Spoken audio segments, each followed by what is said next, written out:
हाँ भाई, अब आया ना मजा। भाई साहब, दिशा साल्यान के केस में अब खुले हैं नए नए नाम। और आज ही सतीश साल्यान के वकील ने बड़े बड़े खुलासे कर दिए हैं। ऐसे खुलासे जो अभी तक 5 साल से दिशा साल्यान के केस में दबे बैठे थे। हालांकि सतीश साल्यान के वकील नीलेश ओझा 2-4 दिन से कह रहे थे कि हमारे पास में ऐसे ऐसे सबूत और ऐसे ऐसे नाम हैं, गवाह हैं, जिनको कि मैं कभी भी सामने रख दूंगा।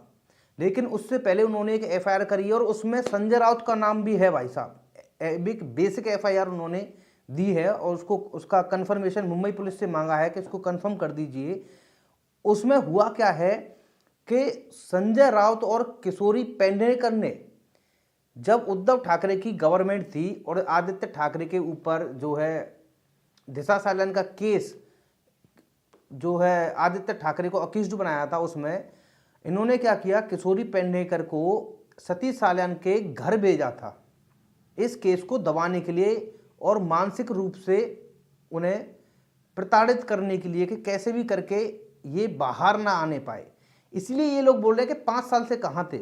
इसका भी जो है खुलासा नीलेश ओझा ने कर दिया। अभी वीडियो दिखाऊंगा आपको, नीलेश ओझा की वीडियो देखना, उससे आपको समझ में आ जाएगा, जिसमें कि आदित्य ठाकरे के साथ साथ उद्धव ठाकरे का भी नाम है, किशोरी पेडनेकर का भी नाम है, संजय राउत का भी नाम है, परमवीर सिंह का नाम है, सचिन वाजे का नाम है, आदित्य पंचोली, डीनो मोरिया और आदित्य ठाकरे के बॉडीगार्ड्स। ये वो लोग हैं जिनका नीलेश ओझा ने जो बेसिक एफआईआर तैयार करी है उसमें इनका नाम है। और उन्होंने ये भी कहा कि उस टाइम पर इनकी गवर्नमेंट थी तो इनके खिलाफ बोलने की कौन ही हिम्मत कर सकता है। इन्होंने बहुत कुछ किया है। किशोरी पेडनेकर को सतीश साल्यान के घर भेजा है। अब आप इस वीडियो को देखिए, इससे आपको समझ में आ जाएगा कि भाई क्या चक्कर है और किस तरीके से जब इनकी गवर्नमेंट थी दिशा साल्यान का केस बाहर नहीं आ पा रहा था। पहली चीज,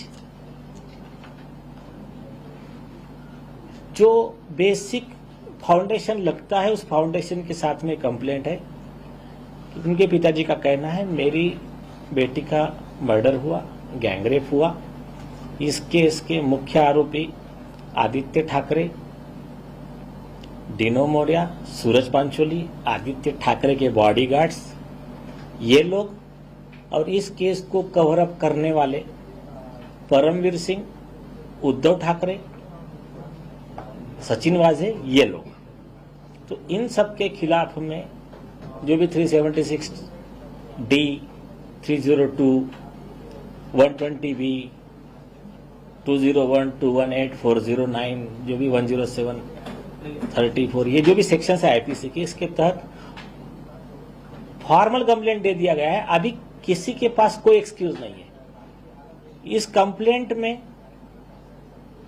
ये बात स्पष्ट रूप से लिखी गई है, पूरा डिटेल देकर, कि अगर हमारी कंप्लेंट गलत है, हमारे खिलाफ सख्त एक्शन लिया जाए,